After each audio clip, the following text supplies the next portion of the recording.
राम नाम के रहस्यों से आज इस ऐतिहासिक ज्ञान चर्चा में पर्दा उठाया जाएगा, तो मैं आगे की ओर रुख करना चाहूंगी। दर्शकों, राम नाम के रहस्यों से अब पर्दा उठेगा। अब वो अंतिम पल आ चुका है जिसका आप सभी को इंतजार था। अब यहाँ पर मैं सबसे पहले जो अन्य आदरणीय धर्मगुरुओं के शिष्य आए हुए हैं, इनसे राम नाम के बारे में जानना चाहूंगा। आप क्या अपने विचार व्यक्त करना चाहेंगे? जय श्री राम। जिस पे कृपा राम की होई, जिस पे कृपा राम की होई, ता पे कृपा करे सब कोई।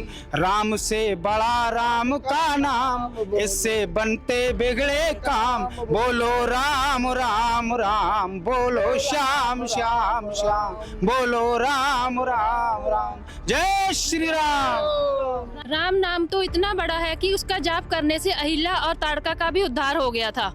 जय श्री राम। राम नाम के जाप से तो हमारे मन को, हमारे हृदय को भी शांति होती है। सूरदास जी अपनी कथा में बताते हैं कि वह एक शव गंगा जी में बहता हुआ जा रहा था, जिसमें उन्होंने उस शव के कान में केवल राम नाम का रा अक्षर बोला था, जिससे वह शव जीवित हो उठा था। तो इससे हम ये जान सकते हैं कि राम नाम के बोलने में इतनी शक्ति है, तो राम नाम के हमें जाप करने में हमें कितने लाभ होंगे, कितने हमें मोक्ष की प्राप्ति होगी। बहुत बड़ी बात है, यहाँ पर बहुत बड़ी बात निकल कर आई है। इनका कहना है कि राम नाम का जाप करने से मोक्ष की प्राप्ति होगी, जैसा कि ताड़का और अहिल्या का भी उद्धार उसी नाम के जाप से हो चुका था। अब आप क्या बताना चाहेंगे? देखिए, राम जी का नाम तो बड़ा है, लेकिन वो राम दशरथ पुत्र राम नहीं है जैसा ये मान के बैठे हो। और ये कह रहे हैं कि राम के नाम से अहिल्या और ताड़का का उद्धार हो गया, तो राम जी ने तो बाली को भी मारा था, फिर वो बालिया नाम का भील कैसे बन गया? एक तरफ आप ये भी कहते हो कि उन्होंने रावण का मोक्ष कर दिया, तो उन्होंने तो मारा बाली को भी तो था ना। वो बालिया नाम का भील बना, फिर उन्होंने बदला लिया और राम जी को कृष्ण रूप में मार दिया। तो ये सिर्फ एक मिथ्या है, भ्रम फैला रखा है नकली धर्मगुरुओं के। दशरथ और राम का नाम लेने से मोक्ष होगा। वास्तविकता में जो मोक्ष होगा वो परमात्मा कोई और है। अब आप इस चीज से भी लगाइए कि जो राम आप लेके बैठे हैं वो विष्णु जी के ही अवतार हैं। विष्णु जी के अवतार श्री कृष्ण जी भी हैं। गीता जी में वो स्वयं कहते हैं कि मैं तो जन्म लेके मरता हूँ। जब वो भी जन्म लेके मर रहे हैं तो वो अविनाशी परमात्मा कहाँ हुए? साथ ही श्रीमद् देवी भागवत पुराण के 3 स्कंध अध्याय 5 पर श्री विष्णु जी उर्फ श्री रामचंद्र जी ने श्री दुर्गा जी की स्तुति करते हुए कहा, तुम शुद्ध स्वरूपा हो, ये सारा संसार तुम्ही से उद्भासित हो रहा है। मैं विष्णु, ब्रह्मा और शंकर, हम सभी तुम्हारी कृपा से ही विद्यमान हैं। हमारा आविर्भाव अर्थात जन्म और तिरोभाव अर्थात मृत्यु हुआ करता है, अर्थात हम तीनों देव नाशवान हैं। केवल तुम ही नित्य हो, जगत जननी हो, प्रकृति देवी हो। अब स्वयं विचार करें कि जिसकी स्वयं मृत्यु होती हो वह कालों का काल कैसे हो सकता है, बल्कि वह तो काल के अधीन कहलाया। तो जब वो अविनाशी परमात्मा ही नहीं है तो उनके नाम से कोई पार कैसे हो जाएगा? ये चीज तो आपको खुद अपने बुद्धि विवेक से सोचनी चाहिए। उसी प्रकार गीता जी में बता रखा है कि अर्जुन, अगर आपको वास्तविकता में उस परमात्मा की भक्ति करनी है तो आपको उस पूर्ण समृद्ध परमात्मा की शरण में जाना पड़ेगा, जिसके पास जाके साधक कभी लौट के नहीं आता। वही अविनाशी परमेश्वर है जिसका नाश करने में कोई भी सक्षम नहीं है। या राम कृष्ण जी तो जन्म लेके मरते हैं, विष्णु जी जन्म लेके मरते हैं, तो ये अविनाशी कहाँ से हो गए?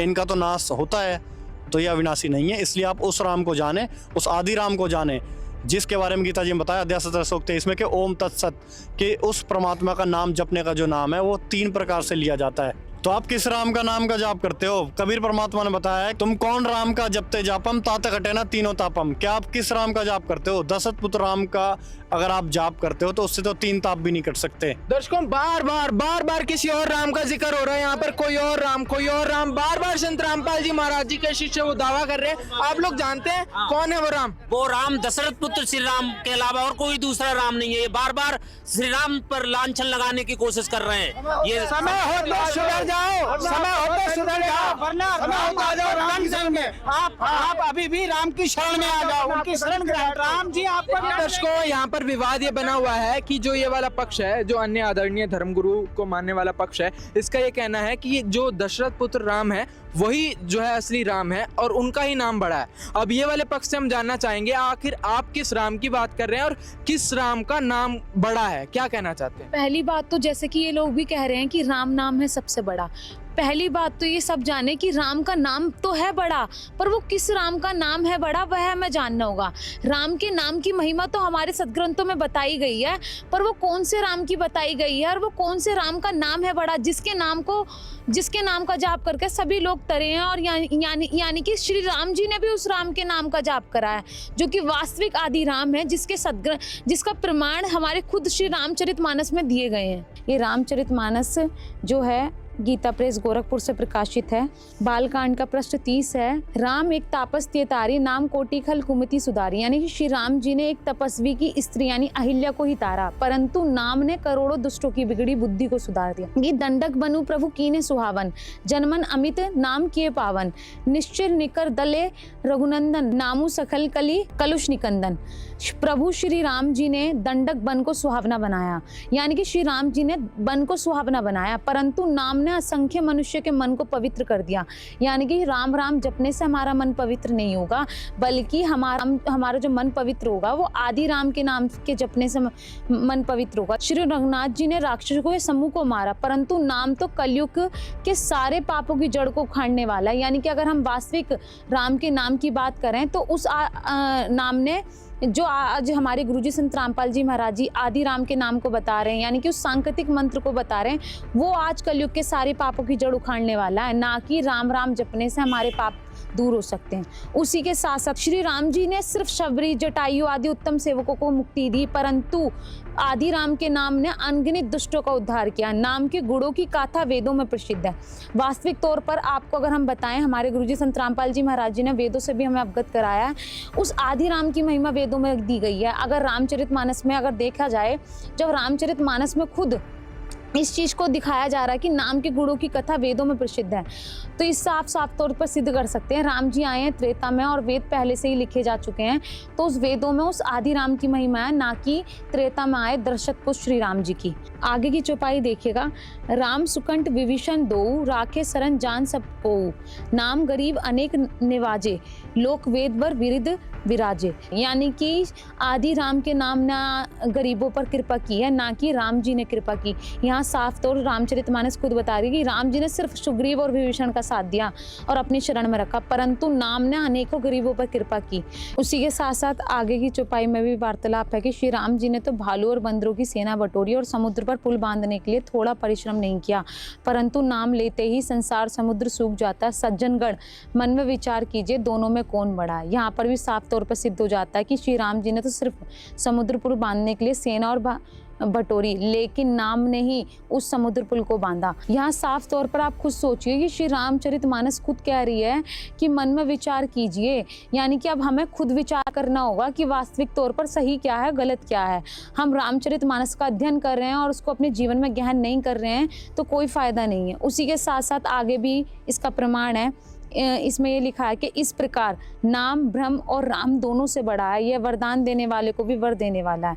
यानी कि यहाँ पर भी साफ तौर पे बताया है कि ब्रह्म और राम दोनों से बड़ा है नाम, यानी कि आदि राम का नाम बड़ा है। उसी के साथ साथ यह भी बताया मैंने नाम को ब्रह्म से और राम से बड़ा कहा है, यानी कि राम को दोनों से बड़ा बताया गया है और बताया गया है कि ब्रह्म व्यापक है, एक है, अविनाशी है, सत्ता चैतन्य आनंद की धनराशि, नाम ही बड़ा है, ब्रह्म और राम दोनों से बड़ा है। तो यहाँ पर साफ तौर पर सिद्ध हो जाता है कि राम की नाम की महिमा तो है, पर वो राम से बड़ा है राम का नाम। और ये दशरथ पुत्र राम नहीं है, क्योंकि वो दशरथ पुत्र राम तो त्रेता में आए हैं और राम नाम तो आदि अनादि काल से चलता आ रहा है। अभी जो शास्त्रों से प्रमाण दिखाया गया आप लोगों को, अभी यहाँ पर जो है राम के नाम की महिमा इसमें से बताई गई, जो कहीं ना कहीं किसी और राम की ओर इंडिकेट कर रही है, क्या कहना चाहेंगे?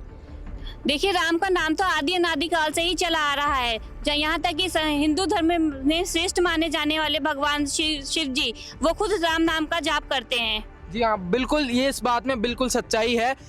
इस दुनिया के सर्वश्रेष्ठ भगवान माने जाने वाले शिव जी भी उस राम का नाम का जाप करते हैं। अब आप क्या कहना चाहते हैं? पहली बात तो बहन जी आप गलत सोच में हैं। ये बात गलत है, क्योंकि श्री राम जी का जाप नहीं करते श्री शिव जी, वो उस आदि राम का जाप करते हैं, जिसका प्रमाण रामचरितमानस में खुद दिखाया जा रहा है। तो आप क्या प्रमाण दे सकते हैं उसका? हम ये आपको आज प्रमाणित कर बताएंगे, जिसका ज्ञान हमारे गुरुजी संत रामपाल जी महाराज जी ने कराया है। ये रामचरितमानस है, जो कि गीता प्रेस गोरखपुर से प्रकाशित है, हमारे गुरुजी के द्वारा बिल्कुल छपाई हुई नहीं है। ये रामचरितमानस का बालकांड का प्रकरण है, उसमें ये प्रकरण आता है, यानी कि शिव जी के नाम जपने को लेकर। एक बार की बात है, यज्ञवाल के मुनि के चरण पकड़कर भारद्वाज जी ने पूछा, मतलब भारद्वाज जी के मन, यानी कि आप सब कह तो रहे हैं कि शिव जी राम जी के नाम का जाप करते हैं, पर उन्होंने बोला क्योंकि शिव जी महाराज दया करके राम नाम का ही उपदेश करते हैं, परंतु हे प्रभु मैं आपसे पूछता हूँ कि वह राम कौन है, हे कृपा निदान मुझे समझा कर कहिए। पहली बात तो दशरथ पुत्र नाम को तो भारद्वाज जी जानते ही थे, तो उन्होंने क्यों उनसे ये चीज़ का सवाल करा कि शिव जी महाराज राम के नाम का जाप करते हैं और उसका ही उपदेश करते हैं। एक राम तो अवध नरेश है, दशरथ जी के कुमार हैं, उनका चरित्र सारा संसार जानता है। उन्होंने स्त्री के विरह में अपार दुख उठाया और क्रोध आने पर युद्ध में रावण को मार डाला, यानी कि वो तो जानते हैं भारद्वाज जी राम जी के बारे में, तो फिर उन्होंने क्यों यज्ञवाल के मुनि जी से ये पूछा कि वह राम कौन है। आज हमारे गुरुजी संत रामपाल जी महाराज जी ने इस प्रश्न को सॉल्व करके बताया है कि वास्तविक तौर पर शिव जी किस राम के नाम का जाप करते हैं। वह इससे आगे यह भी पूछ रहे हैं भारद्वाज जी, हे प्रभु वही राम है या कोई दूसरे हैं जिनको शिव जी जपते हैं। आप सत्य के धाम और सब कुछ जानते हैं, ज्ञान विचार कर कहिए। यानी कि वो खुद, जब भारद्वाज जी के मन में ये प्रश्न है तो आप खुद सोचिए ना कि जाहिर सी बात है वो कोई दूसरा राम ही होगा जिसका शिव जी जाप करते हैं। आप देखिए इसके आगे ये रामचरितमानस का बालकांड है और पृष्ठ 111 है। तो भी तुम्हारी अत्यंत प्रीति देखकर जैसे कुछ मैंने सुना और जैसी मेरी बुद्धि है उसी के अनुसार मैं कहूँगा। यानी कि पार्वती जी ने उनसे सवाल करा था, हे पार्वती तुम्हारा प्रश्न स्वाभाविक ही सुंदर है, सुखदायक और संसम्मत है और मुझे तो बहुत ही अच्छा लगा। क्योंकि पार्वती जी ने ये पूछा, परंतु हे पार्वती एक बात मुझे अच्छी नहीं लगी, यद्यपि वह तुमने मोह के वश होकर ही कही। तुमने जो ये कहा कि वह राम कोई और है जिन्हें वेद गाते और मुनिजन जिनका ध्यान करते हैं। यानी कि वो खुद पूछ रही हैं कि अगर वह दशरथ पुत्र राम है तो वह राम का अगर आप जाप करते हैं तो फिर वह कौन सा राम है जिन्हें वेद गाते और मुनिजन जिनका ध्यान धरते हैं। यानी कि वेद में दशरथ पुत्र राम की महिमा नहीं लिखी गई है, वह तो वास्तविक तौर पर आदि राम की महिमा है, क्योंकि वो त्रेता में आए थे इसी वजह से। हाँ जी, और इस चीज का प्रमाण हम आपको आगे भी दे सकते हैं जिसका ज्ञान हमारे गुरुजी संत रामपाल जी महाराज जी ने कराया है। कि संक्षिप्त स्कंद पुराण जो कि गीता प्रेस गोरखपुर से प्रकाशित है, उसके पृष्ठ 662 में कि श्री शिव जी वहाँ बोल रहे हैं कि मैं राम नाम का जाप करता हूँ, परंतु उन्होंने उस राम की परिभाषा दी है स्कंद पुराण में, जिसमें वह बोल रहे हैं जो परमात्मा इस समस्त स्थावर जंगम प्राणियों में अंतर्यामी आत्मा रूप से रम रहा है उसे राम कहते हैं। बात करी जाए श्री राम जी की तो श्री राम जी अंतर्यामी नहीं है, क्योंकि इस चीज का प्रमाण वो खुद श्री राम जी अपने आप रामचरितमानस में दे रहे हैं। सो सबु कारण जान विधाता फर्क ही सुबद अंग सुनु भ्राता।